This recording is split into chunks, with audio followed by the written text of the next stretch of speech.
You said you're a cyborg. What is a cyborg? Could you explain? Well, cyborgism is about augmenting the human body with cyber technologies. It could be prosthetics or bionics or simply a little chip implant like I have in my hand that I use instead of keys and swipe cards. When did you do it and why did you choose to put a chip in your body? I've had this chip for about a year and a half, but the reason I did it is because I'm curious. I want to explore what we can do with this technology because I think there is a lot of things that are still uncovered for this cool, new, emerging tech platform. And how do people react to you when you say, I can open the door with my hand? Most people I meet are curious and want to know more. How does it work? Is it dangerous? Can you be hacked? And I try to manage these things and to say that, you know, this is not more dramatic than having an earring, really. It's just that it's smart.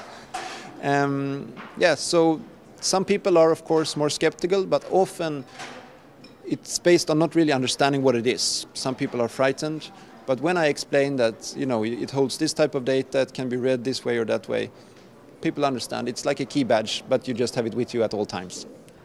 And biohacking, yes, could you explain me a little bit more about that as well? Sure.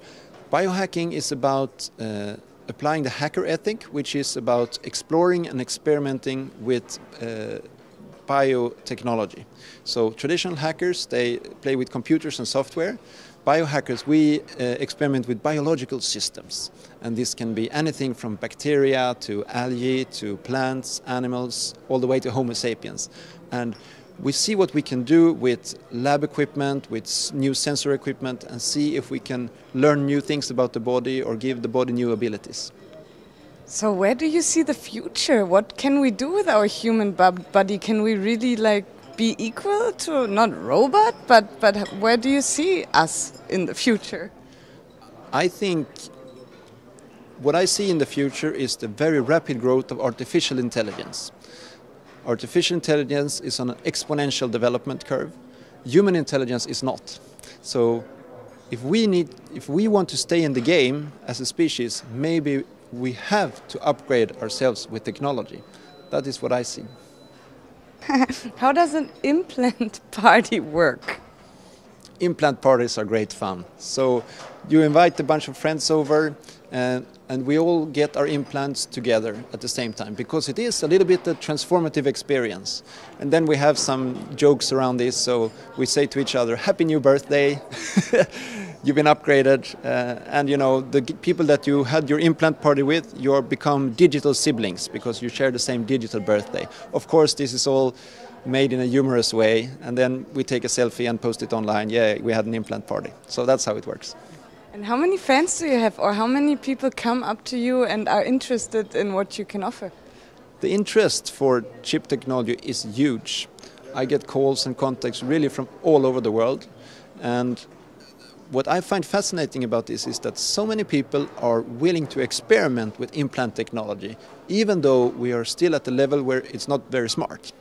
But around the corner we have some very interesting implant technologies coming, such as health logging implants, encrypted implants that can be used for logins, and payment implants that you can use to ride the bus or subway. And I think when that happens, a lot of people will find this technology really useful. And then me and my friends, we have helped sort of educate people on how it works a little bit. But you mentioned as well the negative sides, that it's more easy to be controlled, etc., etc. How do you see the challenges in that? So the fact that we are really controlled already by technology, I mean, that's an established fact. Your phone operator knows exactly where you are, knows who your friends are, who you're talking to. Your credit card company knows everything you buy, what you eat, and where you spend your money. Google knows all about your political preferences, your sexual orientation, and all these things. So in this context, I think the chip implant is relatively minor. Also, what we try to do, I'm not in any way selling implants, I'm not involved in that business. What I enjoy doing is about sharing what I know about a new technology platform. And by talking about the weaknesses, such as that it's very easy to read the information on the implant, then people understand what it's useful for. So, for example, if you have a Swiss secret bank account, it's probably not a good place to store that information on your chip implant because anyone can read it. So we say that the information you put on the implant should be the kind of information you are okay to put on a t-shirt and walk down the street.